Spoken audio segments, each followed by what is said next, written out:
또 귀한 아침 기도에 우리 사랑하는 성도들을 축복합니다. 우리가 흔히 원망은 물의 색이고 은혜와 감사는 돌의 색이라고 하는 말씀이 있습니다. 이게 무슨 얘기냐면 그만큼 감사가 중요하다는 얘기죠. 인생을 살면서 은혜 받은 일, 남들에게 감사한 일은 반드시 돌의 색에서 대대로 기억하고 감사한 마음을 표현해야 합니다. 이것을 기억하기 위해서 사실은 그 이스라엘 민족들은 법궤에 하나님께서 주신 은혜에 대해서 세 가지를 넣었죠. 아론의 쌍난 지팡이, 그 다음에 만나 담은 항아리, 그 다음에 십계명을 법궤에 넣어놓고 이 법궤를 통해서 하나님께서 임재하시고 하나님께서 인도하셨구나라는 것을 고백하고 기억하게 되었던 것이죠. 지나온 40년, 즉 이스라엘 민족의 이 40년을 돌아볼 때는 분명히 불평도 있고 불만스러운 일들도 있었습니다. 그러나 돌아보면 그들이 어느 것 하나 정말 하나님 인도하시지 않은 것이 없다는 것을 그들도 알고 있었고 또 우리가 말씀을 통해서 알고 있습니다. 그래서 어떤 그런 감사한 일, 또 우리의 삶을 돌아보며 이것이 하나님께서 하신 것이구나 라는 것을 고백하는 것은 참으로 중요한 신앙인 것이죠. 인격이 성숙한 사람들은 비록 부족할지라도 살아있는 것에 대한 감사, 존재에 대한 감사, 관계에 대한 감사 등을 입술의 열매로 고백하는 사람들이라는 것입니다. 신앙생활도 마찬가지죠. 신앙 인격이 성숙한 사람, 하나님 앞에서 성숙한 신앙 인격을 가진 사람은 감사를 하나님 앞에 드리고 그 감사를 표현하는 사람들입니다. 오늘 우리가 읽은 말씀에서 하나님께서 이스라엘 백성들에게 감사를 표현할 것을 말씀하고 계십니다. 이스라엘 백성들이 광야 40년의 여정을 끝내고 가나안 땅에 들어가면 농사 짓는 일에 종사할 것입니다. 농사를 지으면 수확이 생기죠. 그 수확에 대해서 감사라는 말씀입니다.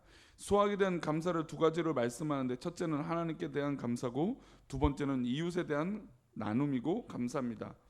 그래서 오늘 읽은 본문을 1절부터 11절까지 말씀을 보면 하나님에 대한 감사의 고백으로 기도문을 드리고 있습니다. 이 말씀 가운데 공통된 부분만 한번 제가 몇 가지 읽어보겠습니다. 우리 함께 읽어볼까요? 우리 1절 말씀 다시 읽어보겠습니다. 시작. 내 하나님 여호와께서 내게 기업으로 주어 차지하게 하실 땅에 내가 들어가서 거기서 거주할 때, 자 여기서 중요한 단어가 있습니다. 내 하나님께서 내게 기업으로 뭘 했습니까? 무엇 하셨습니까? 주셨다, 주었다라는 것이죠. 주다라고 합니다. 그러니까 하나님께서 주었기 때문에 그 다음에 어떤 일이 일어난 것입니까? 차지하게 하실 땅에 내가 들어가게 된다는 것이죠. 또 2절도 읽어보겠습니다. 2절입니다. 시작. 내 하나님 여호와께서 내게 주신 땅에서 그 토지의 모든 소산의 만물을 거둔 후에 그것을 가져다가 광주리에 담고 내 하나님 여호와께서 그의 이름을 두시려고 택하신 곳으로 그것을 가지고 가서, 그러니까 하나님이 주셨다는 말씀이 또 이어서 나옵니다. 내 하나님 여호와께서 내게 주신 땅에서, 그리고 그 토지의 모든 소산의 만물을 거두고 그것을 가져다가 광주리에 담고 내 하나님 여호와께서 그의 이름을 두시러 택하신 곳으로 그것을 가지고 가서, 그러니까 이 모든 과정 뒤에 일어나는 것도 하나님 여호와께서 내게 주셨다, 이 주신 땅에서 이루어지는 것이다.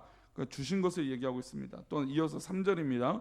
3절도 읽어봅니다. 시작. 그때 제사장에게 나아가 그에게 이르기를 내가 오늘 당신의 하나님 여호와께서 아뢰나이다.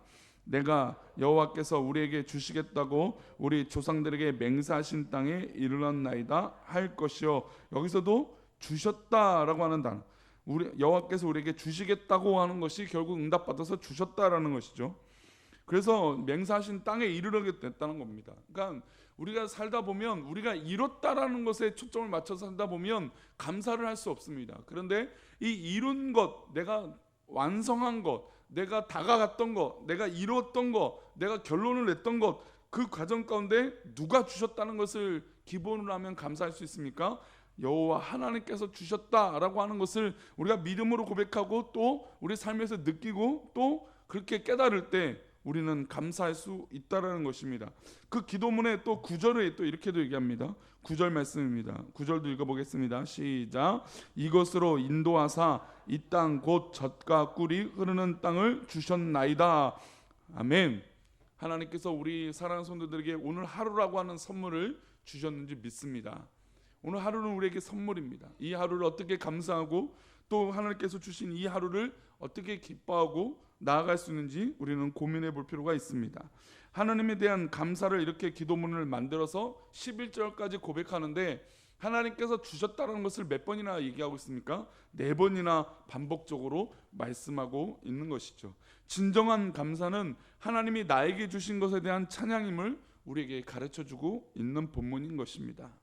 비록 이스라엘 민족들은 40년 동안 이것이 당연하다고 느낄 수 있는 것이에요. 그러나 당연한 것을 진짜 감사할 줄 아는 사람이 정말 감사한 것이죠. 우리는 자꾸 스페셜하고 특별하고 뭔가 나에게 기대 밖에 어떤 그런 것들만이 나에게 감사의 조건이라고 생각하는데 그렇지 않죠. 물론 그것도 감사의 조건이지만 우리가 늘 경험하고 있는 것, 늘 하고 있는 것, 늘 반복적인 일들 가운데 하나님께서 역사하지 않으시면 그것이 이루어지지 않는 것을 우리는 깨달아야 된다는 것이죠. 그래서 우리는 매 순간 일어나는 반복적인 것도 우리에게 감사의 조건이 되는 것인 줄 믿습니다. 그래서 이스라엘 백성들이 40년 동안 그들이 광야 생활하면서 사실 책망받을 일도 많이 했죠. 교만한 것도 많았고 또 하나님 앞에 불평도 많이 했고 원망도 많이 했고 심지어 애굽으로 돌아가게 해달라고 막 떼를 쓰기도 했었습니다.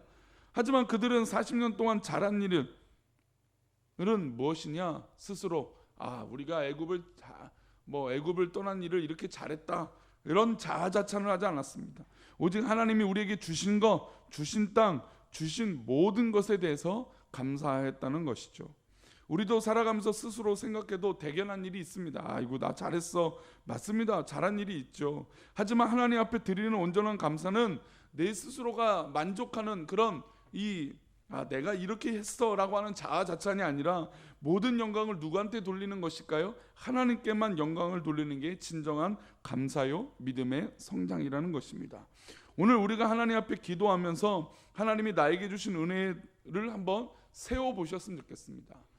하나님께서 이것도 주셨고 이것도 해결해 주셨고 이렇게 붙들어 주셨고 이렇게 인도하셨구나 라고 하는 것을 우리가 한번 세워보았으면 좋겠습니다.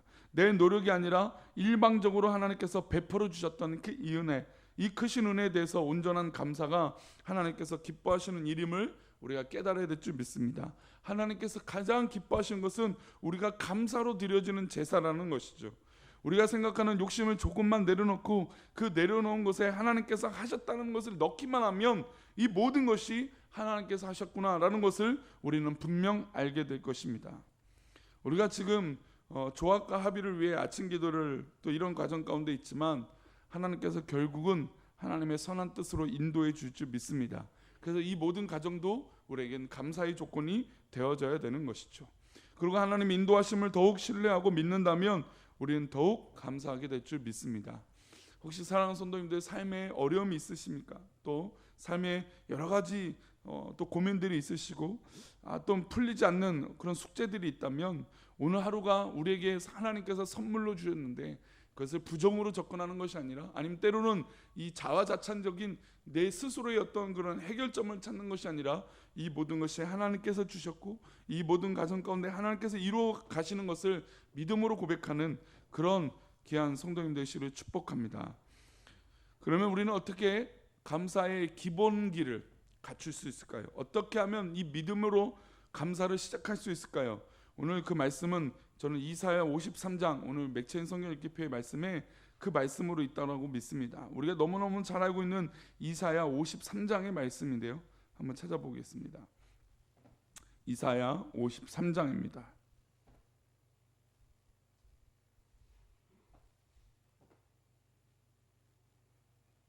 이사야 53장의 말씀 3절인데요. 일단 찾아놓으시고 이사야 53장입니다.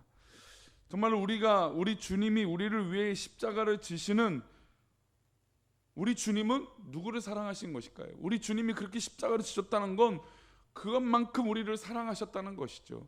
십자가를 지신 것만큼 또한 완전하신 왕이신 하나님이신 예수님이 우리를 위하여 십자가를 지신 것만큼 사랑의 표본을 보여주신 게 어디 있겠습니까? 진정으로 누구를 사랑하셨다는 것일까요? 우리를 사랑하셨다는 것이죠.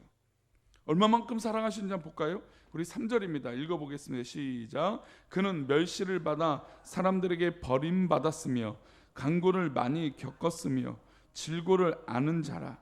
마치 사람들이 그에게서 얼굴에는 가리는 것 같이 멸시를 당하였고 우리도 그를 기이 여기지 아니하였도다. 우리 예수님이 이런 고난과 핍박과 어려움을 당하셨는데, 그런데 참으로 더 비참한 건 우리도 그를 기이 여기지 않았다라는 거예요. 이게 사실 믿음의 시작입니다. 자꾸 믿음을 저 사람이 저렇게 감사하지 않았어, 아이고 저 사람이 저렇게 하지 않았어 라고 하는 초점이지만, 우리도 똑같이 주님을 그렇게 못 받고 귀히 여기지 않고 핍박하였다는 것이죠. 이렇게 고난 당하신 분이 우리 주님입니다. 그래서 그 주님이 어떤 짐을 지셨을까요? 우리 4절입니다. 읽어보겠습니다. 시작. 그는 실로 우리의 질고를 지고 우리의 슬픔을 당하였거늘 우리는 생각하기를 그는 징벌을 받아 하나님께 맞으며 고난을 당한다 하였노라. 이 얘기는 뭐냐면 우리는 우리의 질고를 지고 우리의 슬픔을 당하신 분은 우리 주님이에요. 그런데 우리가 생각하기를 그는 징벌을 받아 하나님께 벌 받았다고 생각한다는 것이죠. 하나님께 고난 받았다고 생각하는 거예요. 우리 때문에 이런 일이 일어났는데, 나 때문에 이런 일이 일어났는데 그냥 당연하다고 생각하는 것이죠. 이게 진짜 예수님의 십자가의 슬픔이에요. 우리의 공동체의 모든 죄를 짊어진 것도 있지만 그 죄 가운데 내 죄를 더욱더 지고 계셨다는 것을 이 말씀 가운데 얘기하고 말씀하고 있는 것입니다.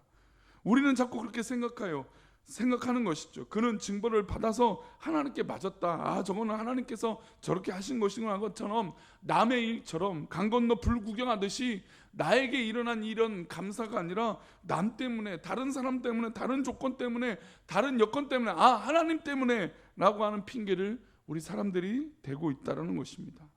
그래서 5절은 이렇게 철저하게 우리의 죄 때문이다 라고 하는 말씀을 하고 있습니다. 우리 5절 말씀 읽어보겠습니다. 시작. 그가 찔림은 우리의 허물 때문이요 그가 상함은 우리의 죄악 때문이라. 그가 징계를 받음으로 우리는 평화를 누리고 그가 채찍에 맞음으로 우리는 나음을 받았도다. 사실 이 본문은 철저하게 예수님이 고난을 받으셨다라고 하는 말씀이 이사야 53장에서 예언적인 말씀이 이제 결국 신앙에서 이루어졌다는 예표적인 말씀입니다. 이 말씀은 이제 신앙에서도 인용을 하는 귀한 말씀이죠. 근데 이 본문에 의도하는 바는 이렇게 멸시받는 분이 있는데 남의 일처럼 여기고 있는 사람이 있다는 것입니다. 그런데 5절 말씀은 그렇지 않다. 그가 찔림은 우리 때문이고 그가 상함은 우리 죄악 때문이고 그가 징계를 받으면 우리가 평화를 누리는 것이고 그가 채찍에 맞음으로 누가 나음을 받았습니까? 우리가 나음을 받았다라는 것입니다. 예수님이 이 땅에 오셔서 우리를 사랑하신 것은 우리 때문이다, 나 때문이다라는 것입니다. 그리고 6절 말씀 우리 마지막으로 한 번 더 읽어보겠습니다. 6절입니다. 우리는 다 양 같아서 그릇 행하여 각기 제 길로 갔거늘 여호와께서는 우리 모두의 죄악을 그에게 담당시키셨도다. 그럼에도 우리 하나님의 사랑이 있다라는 것입니다. 이렇게 우리 때문에 죄를 감당하셔서 고난을 받으시는 이 예수님의 은혜가 있는데, 그럼에도 불구하고 우리는 양 같아서 어떻게 합니까? 다 우리의 길로 간다는 거죠. 제 길로 가고 있다라는 것이죠. 그런데 우리 하나님께서는 그럼에도 불구하고 우리의 길로, 나의 길로 가고 있는 그런 모습을 보고 계심에도 불구하고 우리 하나님께서는 우리 모두의 죄악을 누구한테 감당시키셨습니까? 예수님께 감당시키신 것입니다. 아니 사실 한 번 기회를 주고 두 번 기회를 줬으면 아니야 여기서부터 끝이다, 너는 그냥 예수님 입장에서 너희들은 그냥 지옥으로, 또 너희는 영원한 형벌을 받아 라고 하실 수 있는데, 그렇게 또 제 갓길로 갔지만 여호와께서는 우리의 모든 죄악을 우리 주님께 담당시키셨다는 것입니다. 이게 십자가의 은혜요, 오늘 하루가 감사한 이유가 되는 것입니다. 우리는 계속해서 넘어지고 우리는 때로 실수하고 또 때로 그렇습니다. 여호와께서 그럼에도 불구하고 우리의 모든 죄악을 우리 주님께 감당시키셨다는 것이죠. 그래서 우리는 감사할 이유가 넘칩니다. 그래서 우리는 하나님께서 주셨다라고 말할 게 너무너무 많습니다. 그러니 우리의 삶을 판단할 때 왜 이럴까라고 하는 원망으로부터 시작하는 것이 아니라 하나님께서 이것도 주셨고 하나님께서 저것도 주셨고 하나님께서 내 생명도 연장시켜 주셨고 하나님께서 나에게 천국을 선물로 주셨구나라고 하는 이 기쁨을 우리 사랑하는 성도님들이 회복하셔서 우리의 삶의 영역의 모든 것이 감사로, 겸손으로, 사랑으로 회복되어지시는 그런 은혜가 삶에 채워지시는 늘 기쁨이 있기를 축복합니다. 기도하겠습니다. 하나님,